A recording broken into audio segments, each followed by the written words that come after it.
Paz, irmãos, Deus possa estar nos abençoando. Mais uma vez, queremos trazer uma pequena reflexão sobre a palavra de Deus. Desta feita, queremos ler junto com os irmãos no livro de Gênesis, capítulo 39, e verso 1 ao 3, que é falando uma história já bem conhecida em nosso meio, no meio evangélico, que é a história de José. E o texto diz o seguinte: José foi levado ao Egito a Potifar, oficial de Faraó, comandante da guarda egípcia. Comprou dos ismaelitas que o tinha levado para lá. O Senhor era como José, que veio a ser homem próspero, e estava na casa de seu senhor egípcio. Vendo Potifar que o Senhor era com ele e que tudo o que ele fazia prosperava, em suas mãos colocou o seu reino. É impossível imaginar o tamanho da calamidade que sobreveio sobre José ao ser vendido pelos seus próprios irmãos.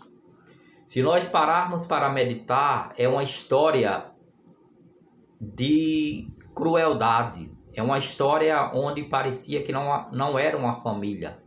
É uma história que parece que não havia unidade e união entre os irmãos.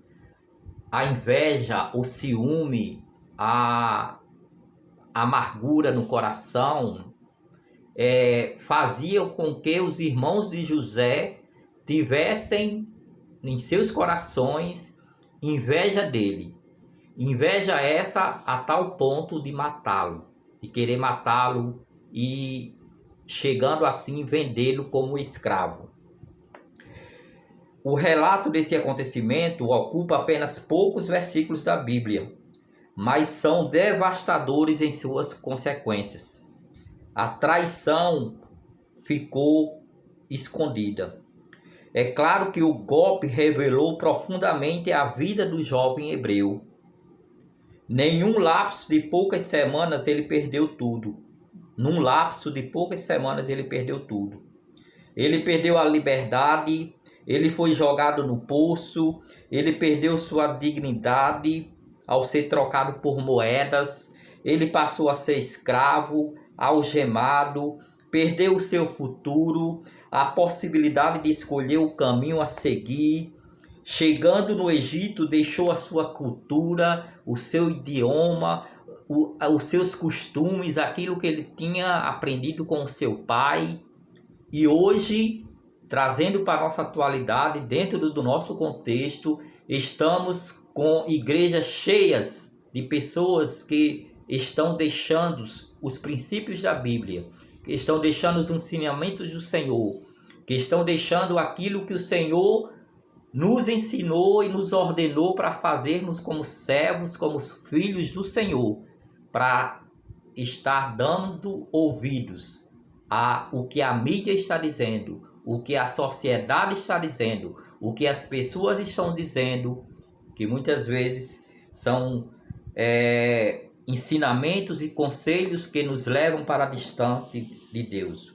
Porém, olhando para a vida de José, apesar de ele ter perdido tudo, ele não perdeu a sua dignidade e o seu caráter.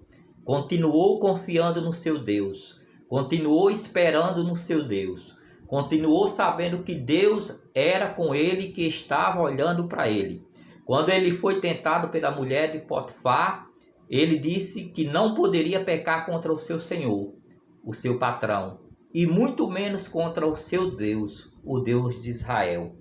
Ele poderia ter se aproveitado dessa oportunidade, de ter dado vazão à carne, ao pecado, de se libertar daquela escravidão e tornar-se um homem livre, com poderes que certamente lhe seriam dados se ele tivesse aceitado a tentação da esposa de Potifar. Porém, ele disse não, porque ele cria, ele acreditava num Deus que era maior do que todas essas circunstâncias, do que todos esses problemas e essas provações.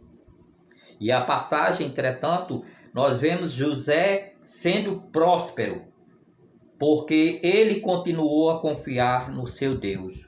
O historiador nos ensina que ele recebeu muitas bênçãos na presença do Senhor por causa da vida que ele tinha de comunhão com Deus. Apesar de estar preso, apesar de ser escravo, ele tinha sua intimidade com Deus. Quantos nós hoje estamos perdendo a nossa intimidade com Deus? Não temos mais tempo para Deus.